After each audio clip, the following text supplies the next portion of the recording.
नमस्कार दोस्तों, स्वागत है आपका हमारे चैनल बीपी टीचर पॉइंट पर। तो दोस्तों, क्या कोई इंसान बिना आँखों के किसी बच्चे की ऐसी शरारत देख सकता है जो एक साधारण इंसान खुली आँखों से भी न देख पाए? हिंदी साहित्य के इतिहास में एक ऐसा नाम दर्ज है जिसे वात्सल्य रस का सम्राट कहा जाता है। जी हाँ, हम बात कर रहे हैं महाकवि सूरदास जी की। आज के इस वीडियो में हम सूरदास जी के जीवन परिचय के उन रहस्यों को जानेंगे जिन्हें सुनकर आप भी दंग रह जाएंगे। अगर आप यूपी बोर्ड क्लास 10 के स्टूडेंट हैं तो यह वीडियो आपके लिए है। तो वीडियो को बिना स्किप किए अंत तक जरूर देखें। चलिए शुरू करते हैं। देखिए, ये ऐसा जीवन परिचय है जो आपके बोर्ड परीक्षा में अगर आप ऐसे पूरे के पूरे लिख देते हैं जिस तरीके से हम बता रहे हैं, तो आपके पूरे एकदम नंबर बन जाएंगे। कोई एक भी नंबर काटने नहीं पाएगा आपको। देखिए, बोर्ड परीक्षा में पूरे अंक पाने के लिए इसे पेज के दाहिनी और एक बॉक्स में अवश्य लिखें। जो ये लिखा हुआ है उसको पूरा यहाँ पे पेज पे पूरा ऐसे पूरा पेज पे आप लिखेंगे जीवन परिचय, और यहाँ पे एक छोटा सा बॉक्स बना के ये सभी लिख देंगे यहाँ पे, तो आपका पूरा नंबर बन जाएगा। क्या है, जो मेन टॉपिक रहता है वही एग्जामिनर देखते हैं और उसी पे नंबर देते हैं। तो जब ये आप लिख देंगे ना, तो ये सब लिखे रहेंगे, उसको एग्जामिनर बस ऐसे ही देखेगा, नज़र मारेगा और आपको नंबर दे देगा।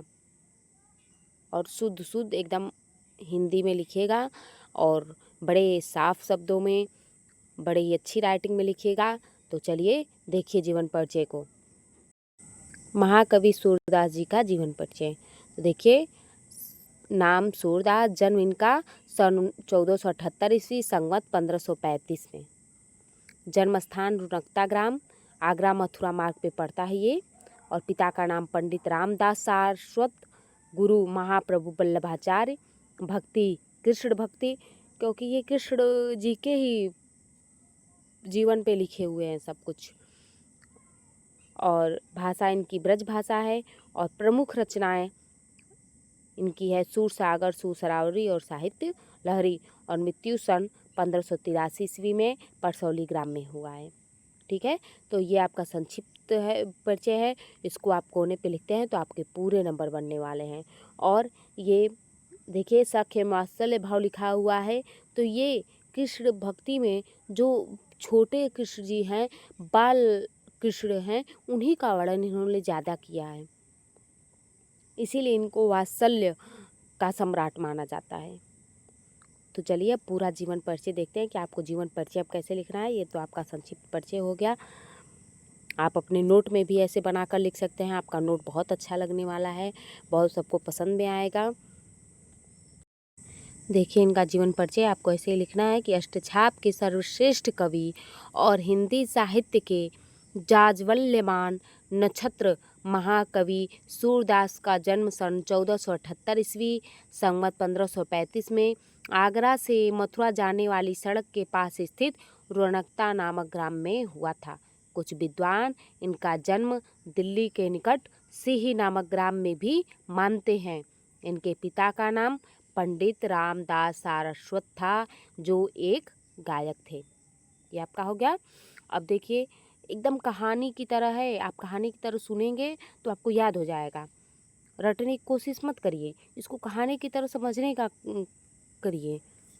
देखिए, सूरदास जी जन्म से अंधे थे या नहीं, इस संबंध में विद्वानों में गहरा मतभेद है।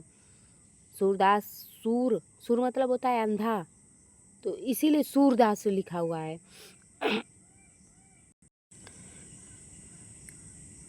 तो देखिए कि इनका अंधे होने में, कि जन्म से अंधे हैं, इसमें बड़े विद्वान मतभेद है।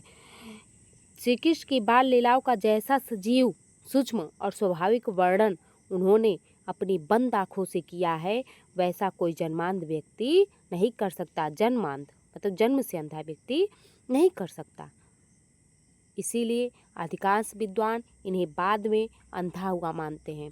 सभी लोग जो बाल कृष्ण पे इन्होंने जो वर्णन किया है, जो इन्होंने लिखा है, वैसा वर्णन कोई आँख देख कर भी न कर पाए और ये सूर होके किए हुए हैं। तो इसीलिए मतभेद रहता है विद्वानों में कि वो जन्म से अंधे नहीं थे, हो सकता है बाद में अंधे हो गए हों, ये विद्वान मानते हैं।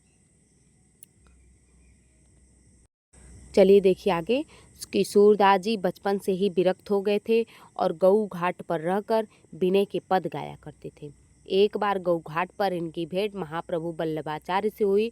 सूरदास ने उन्हें अपना एक स्वरचित पद गाकर सुनाया। वल्लभाचार्य ने प्रसन्न होकर इन्हें अपना शिष्य बना लिया और मथुरा के श्रीनाथ जी के मंदिर में कीर्तन करने का कार्य सौंप दिया। वल्लभाचार्य के पुत्र विट्ठलनाथ ने कृष्ण भक्त कवियों के अष्टछाप संगठन का नेतृत्व सूरदास को सौंपा। अष्टछाप संगठन बनाया जिसमें बहुत सारे बड़े बड़े कवियों को शामिल किया गया और उसमें नेतृत्व करने के लिए सूरदास को सौंपा गया। और सूरदास जी का जीवन भगवान श्री कृष्ण के बाल लीलाओं का गान करते रहे और सन 1583 ईस्वी में गोवर्धन के पास परसौली ग्राम में इनका देहावसान हो गया, तो इनकी मृत्यु हो गई। तो ये आपका रहा जीवन परिचय। फिर आपको साहित्यिक परिचय भी लिखना चाहिए कि उन्होंने क्या क्या रचनाएं की हैं, तो चलिए वो देखते हैं। साहित्यिक परिचय एवं विशेषताएं आप ऐसे ही हेडिंग डालेंगे अपनी नोटबुक पे और लिखेंगे कि सूरदास जी हिंदी साहित्य के भक्ति काल की सगुण काव्य धारा कृष्ण भक्ति शाखा के कवि हैं।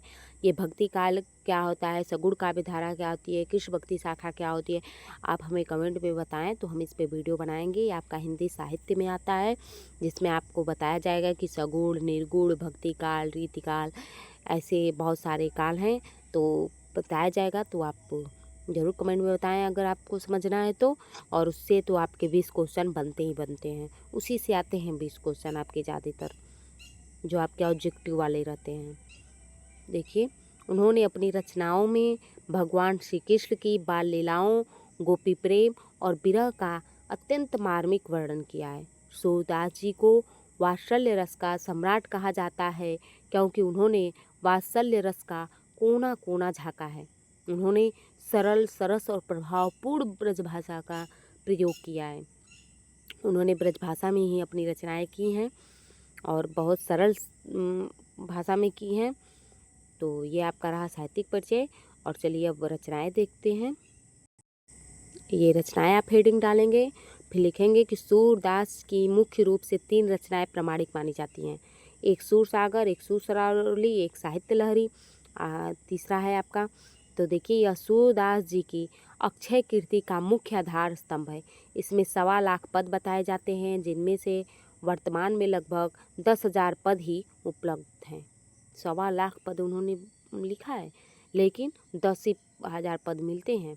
इसमें श्री कृष्ण की बाल लीला और भ्रमर गीत का अनूठा वर्णन है, यही आप लोग पढ़ते हैं।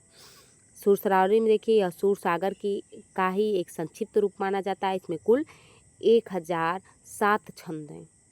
छंद, अलंकार, ये सभी आपको पढ़ना है तो आप वीडियो में बने रहिए। हमारे चैनल को सब्सक्राइब करके रखिए क्योंकि एक एकदम क्रम से आपको पढ़ाया जाएगा।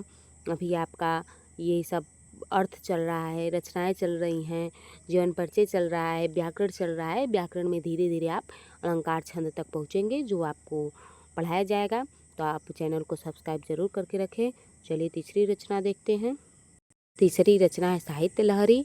यह 118 दृष्टकूट पदों का एक छोटा सा संग्रह है जिसमें मुख्य रूप से अलंकार और नायिका भेद का विवेचन किया गया है। साहित्य लहरी में क्या है, अगर आप ऐसे हेडिंग दे के लिखते हैं ना तो आपके पूरे एकदम नंबर पक्के होंगे। जैसा हमने हेडिंग देकर आपको बताया, लिखवाया, समझाया, वैसे आप अगर समझेंगे, लिखेंगे तो बहुत अच्छे नंबर आपके आने वाले हैं। देखिए उनको साहित्य में स्थान मिला है तो हिंदी काव्य जगत में सूरदास जी का स्थान सर्वोपरि है, सबसे ऊपर है। उनके विषय में यह उक्ति अत्यंत प्रसिद्ध है। सूर सूर तुलसी शशि उड़गन केशवदास, अब के कवि खद्योत समझत करत प्रकाश। तो ये रहा सूरदास जी का जीवन परिचय और सूरदास जी के पदों का हमने अर्थ भी समझाया हुआ है, तो आप जाके वीडियो में देखें। व्याकरण के बड़े अच्छे से टॉपिक को समझाया हुआ है, व्याकरण में भी ट्रिक बताए हुए हैं, संधि हुआ, समास हुआ, तो आप जाके देखें। तो दोस्तों, ये था हिंदी साहित्य के सूरज महाकवि सूरदास जी का जीवन परिचय। अगर आप बोर्ड एग्ज़ाम की तैयारी कर रहे हैं, आपको क्लास में सबसे तेज बनना है, अपना नाम करना है, बहुत आगे जाना है, तो आपके लिए यह वीडियो मददगार साबित होने वाली है। और आप नीचे कमेंट में ज़रूर बताएं कि आपको जीवन परिचय अगला किस कवि का चाहिए। और वीडियो अच्छी लगी हो तो लाइक करें, अपने दोस्तों के साथ शेयर ज़रूर करें, क्योंकि ऐसे छोटी छोटी बातों को कोई बताने वाला नहीं है। बहुत सारी गलतियां हो जाती हैं जिससे नंबर कम आ जाते हैं, और ये गलतियां आपके दोस्त न करें, इसलिए इस वीडियो को शेयर करें। चैनल को सब्सक्राइब करना बिल्कुल ना भूलें, क्योंकि धीरे धीरे आपका क्लास बढ़ रहे हैं, बहुत अच्छे तरीके से आपको समझाया जा रहा है। तो सब्सक्राइब ज़रूर करके रखें। तो मिलते हैं अगली वीडियो में, तब तक के लिए पढ़ते रहिए, आगे बढ़ते रहिए। धन्यवाद।